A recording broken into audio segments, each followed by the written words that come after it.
ladies and gentlemen, the President of the United States.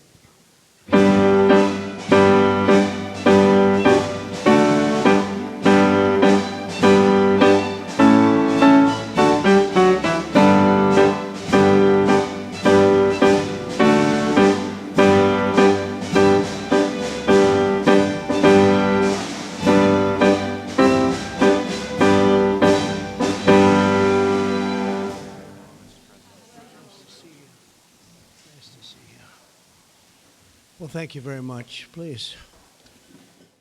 It's an honor to be with you. We're making a lot of progress in our country, generally too.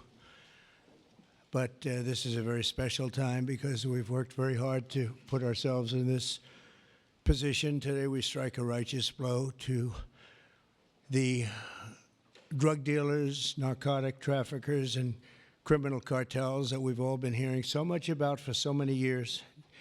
And very little has been done. And we take a historic step toward justice for every family touched by the fentanyl scourge as we sign the HALT Fentanyl Act into law. Good job. Good job.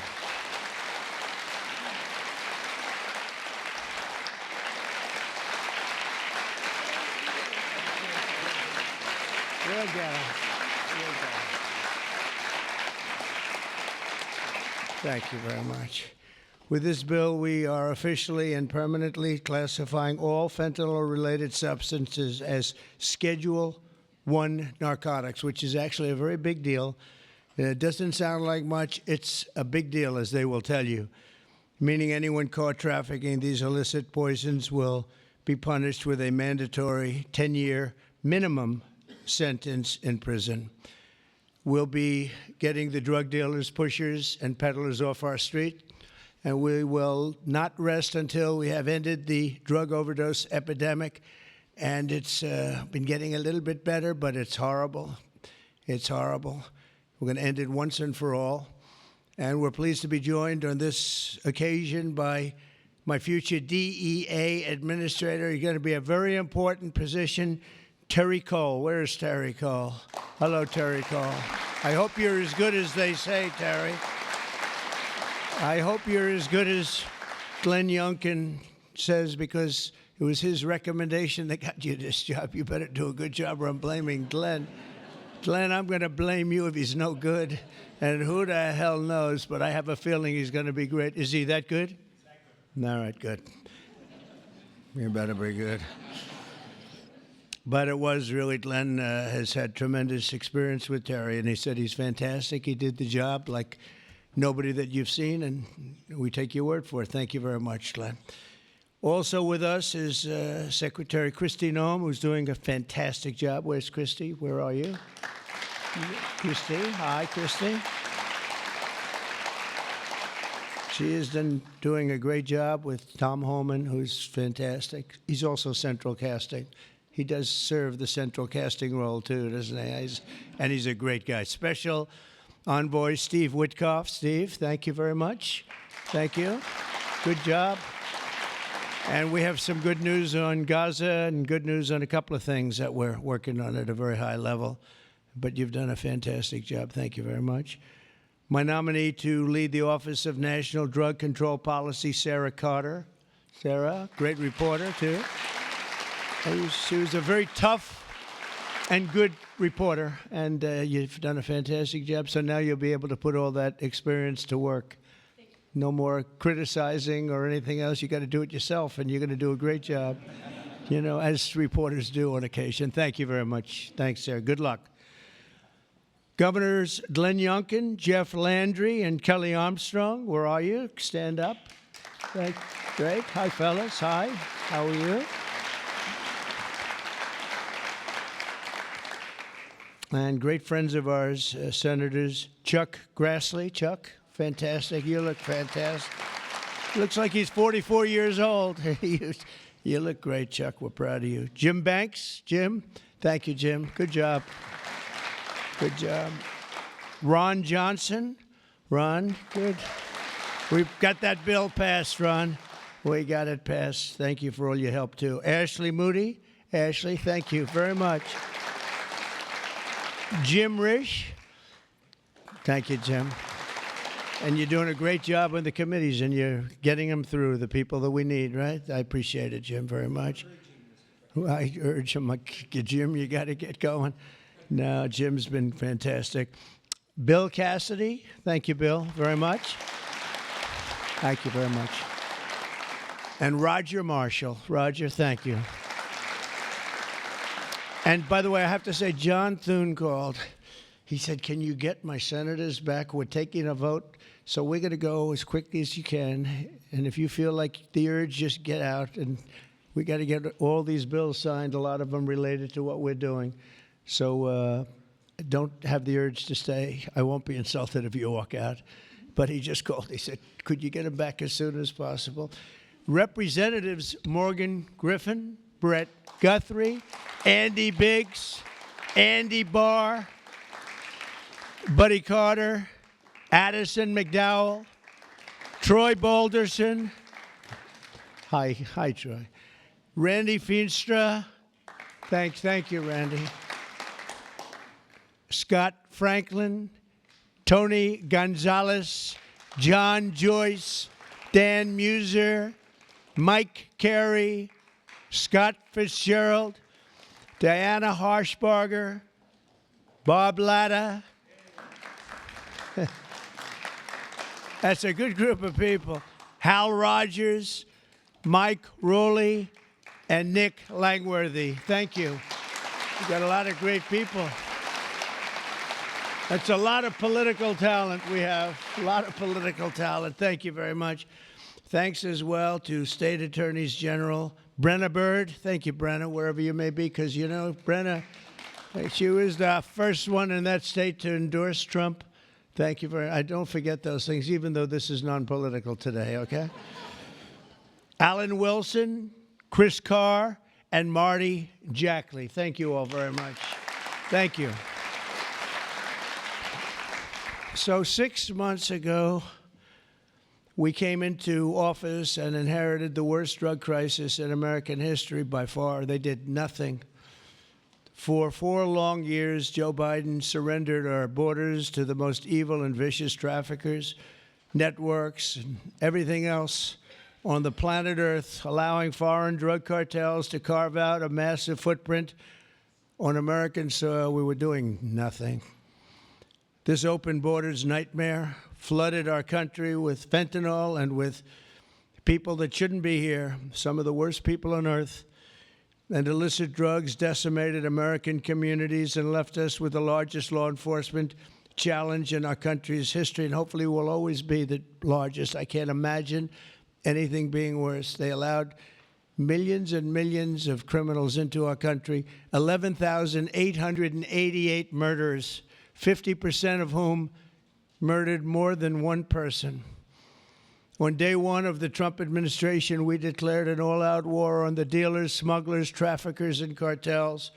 Within moments of taking office, I deployed the U.S. military to our border and unleashed the patriots of ICE and Border Patrol to defend our country from an invasion. This was an invasion. This wasn't people coming in. This was an invasion of our country, allowed to happen by people either that didn't care or were just stupid people.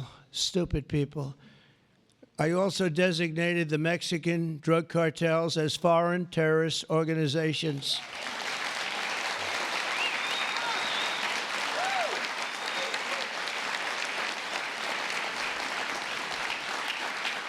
And within a few short weeks, believe it or not, if you remember, now we've even surpassed that, but we achieved the most secure border in U.S. history. And last month, we had the lowest number of illegal border crossings ever recorded. We had in June, the number was actually 0. Now, even I don't believe that, but we're going to take it. How can you go from hundreds of thousands to 0? But that's what they say. And these are very liberal people that do the recording, so I think we're going to have to take it. But the number was 0 in June. Can't get much better than that, right? On day one, I signed executive orders to create new Homeland Security task forces, marshaling the full power of federal law enforcement to eradicate transnational criminal networks and traffickers from our soil. We wanted them out. 2 weeks ago, we secured the resources necessary to achieve that mission when I signed the One Big Beautiful Bill into law. And I want to thank you all. I want to thank you.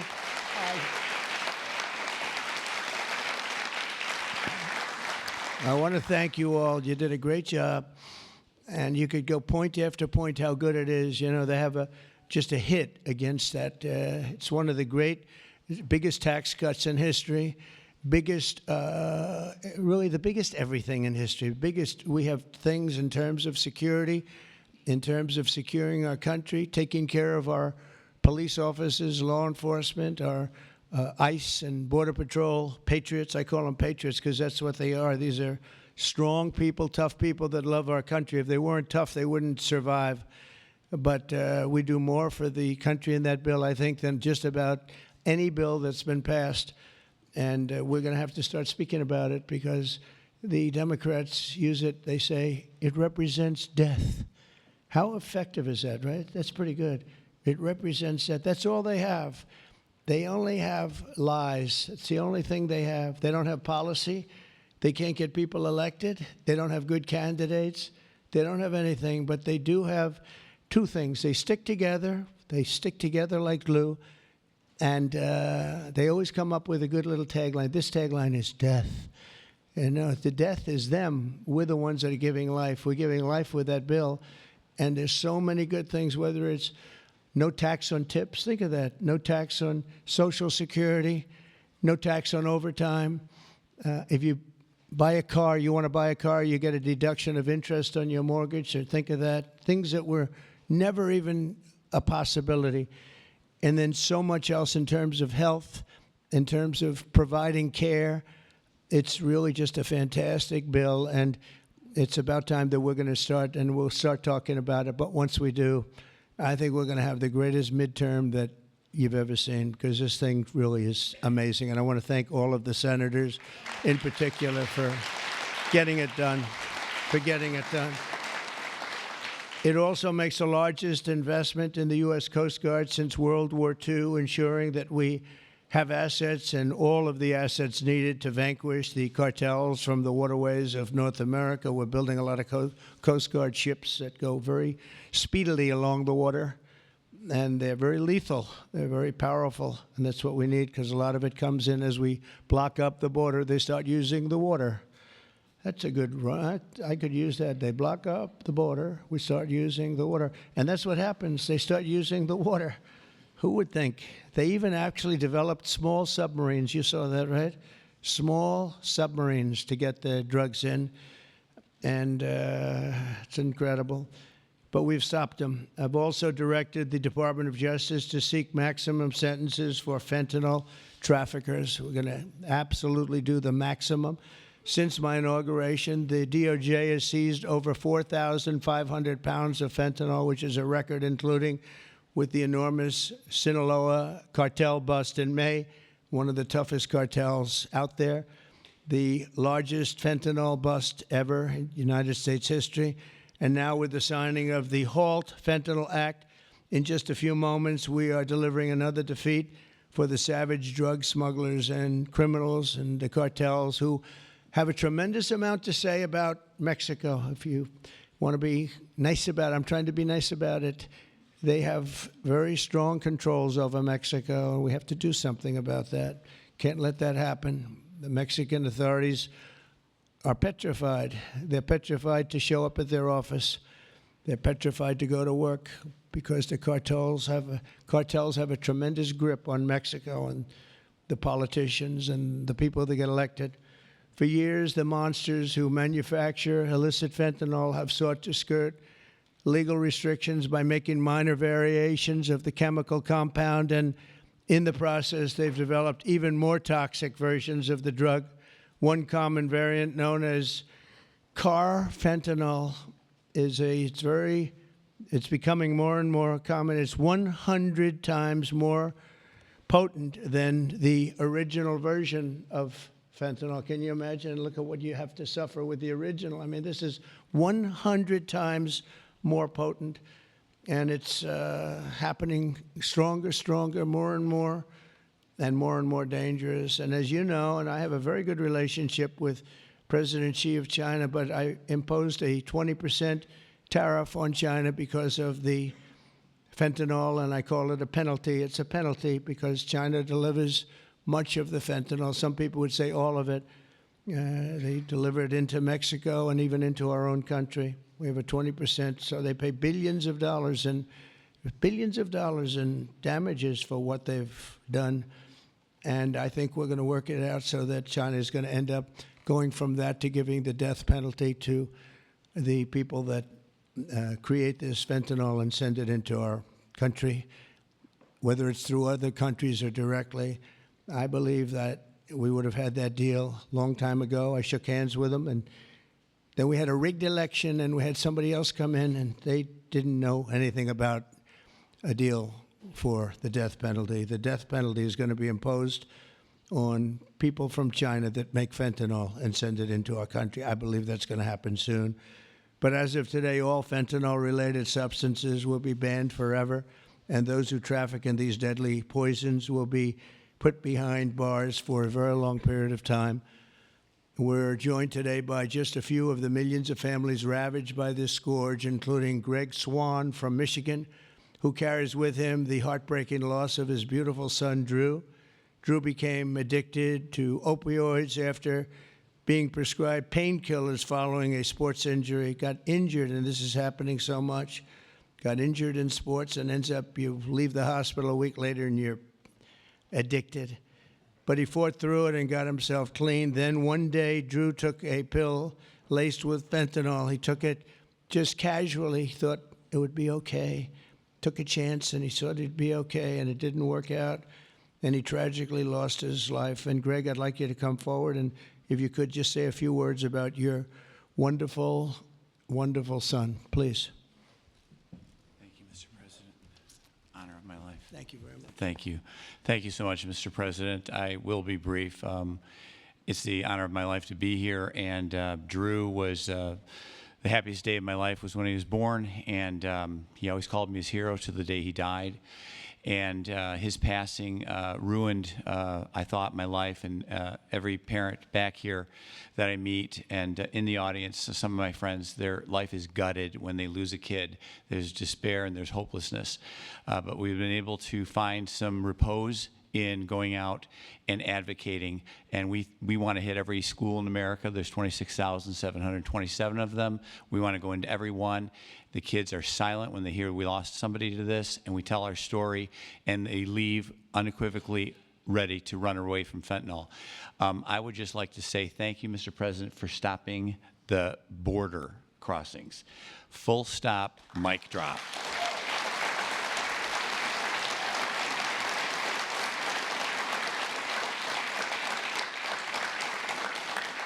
I'll step back but it was amazing what you did. We were being gaslit, and you came and lit a fire to that story, and we're a lot safer for it. Thank you so much. Thank you. Thank you, Mr. President. Thank you. Yeah, thank you so much. Thank you. That's tough stuff.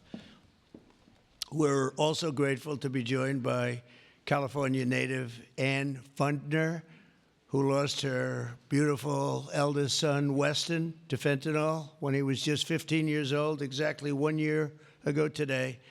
Ann delivered a moving tribute to Weston at the Republican National Convention. People that saw it have not forgotten it. And Ann, I'd like you to please come up and say a few words about your wonderful boy. Thank you. Please. Thank you, darling. It's an honor.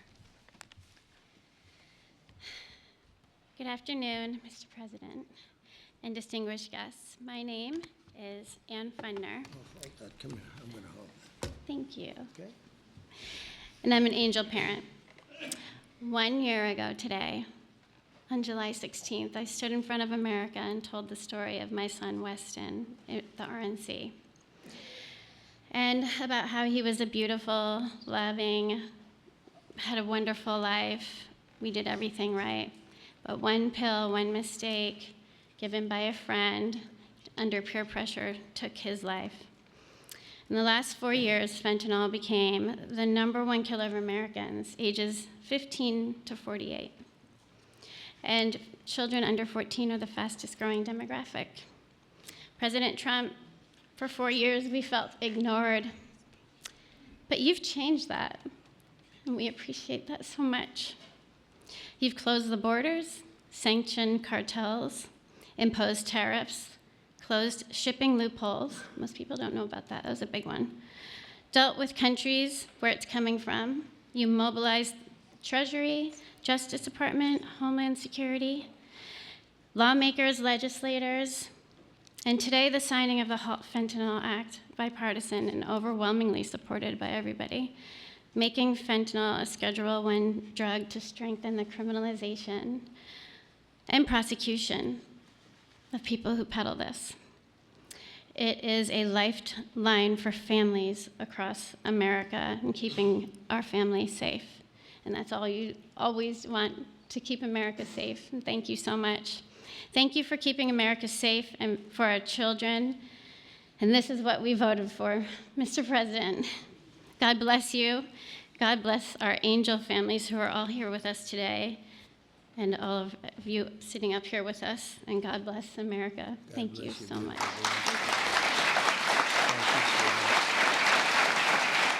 You can have that. Would you like that? I would love to give that to you. Thank you. Thank you very much. It's just crazy that we have to even be doing this. It's so sad. Should be so unnecessary that we stand here for years and years doing the same thing over and over. It's terrible. A friend of mine, a longtime friend of mine, is Jackie Siegel, and her beautiful children, her husband David just passed away. David Siegel was a great developer, great developer, great guy, a friend of mine. But her children, Jordan, Jacqueline, and Drew, come from Florida. Jackie lost her beautiful daughter, Victoria, to drugs when Victoria was just 18 years old, a beautiful person. And this April, Jackie lost her sister, Jessica, to fentanyl. In her daughter's honor, Jackie founded Victoria's Voice. And I'd like to ask Jackie to come up and say a few words about her daughter, her husband, her family. She's comes from a great family, and they've been fighting this scourge for a long time. Thank you very much, Jackie.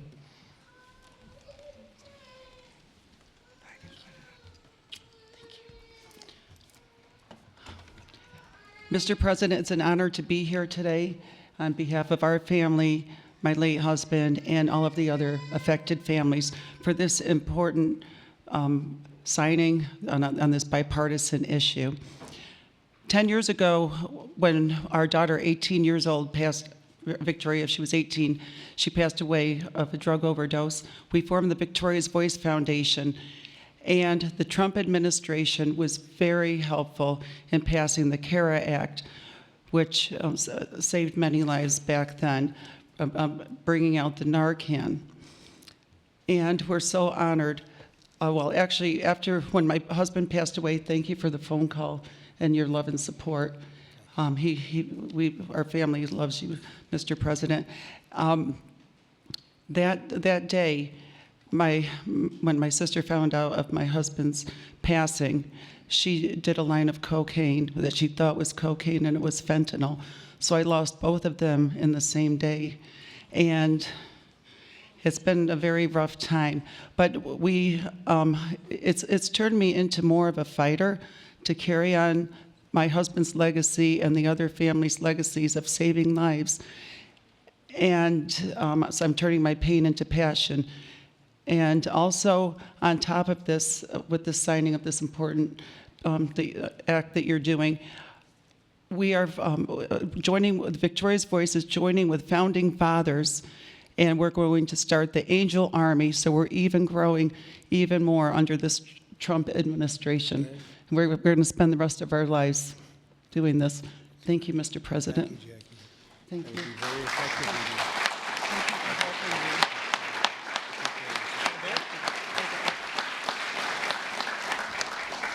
that Army will be very effective, knowing Jackie. So thank you very much, Jackie. Everyone knows someone touched by the incredible crisis that we've all been watching all over the world. They're watching it. Other countries have the problem. But I don't think there are too many that have it more seriously than us. They come here and they rip us. They rip us so badly, the cartels and all of the others, because we're sort of a rich country, and that's where the money is. So it happens. People say, why is it so much? Because we have money. We're richer than other countries, so they come here more. They take the money like taking candy from a baby.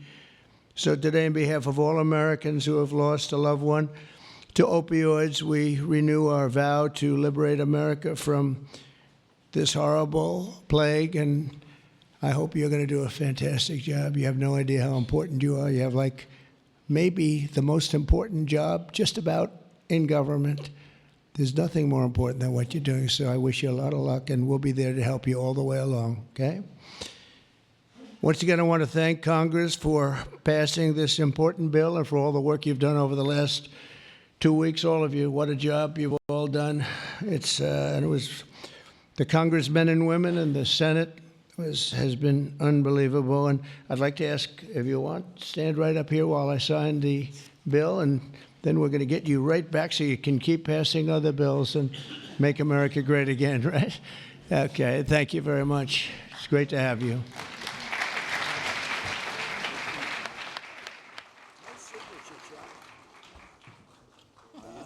I'm doing good, Chuck. Okay, we all set? I feel very, very protected in here, Jim. Yeah. Very Closer and protected. closer. We want to make sure it's signed. Get the people behind you. Get the people behind you.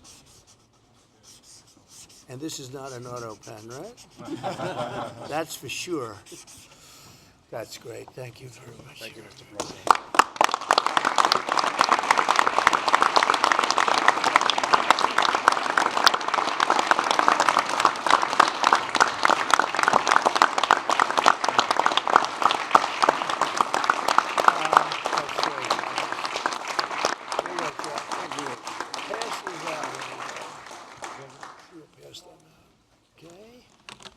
Pass them out. We'll give some to the back too.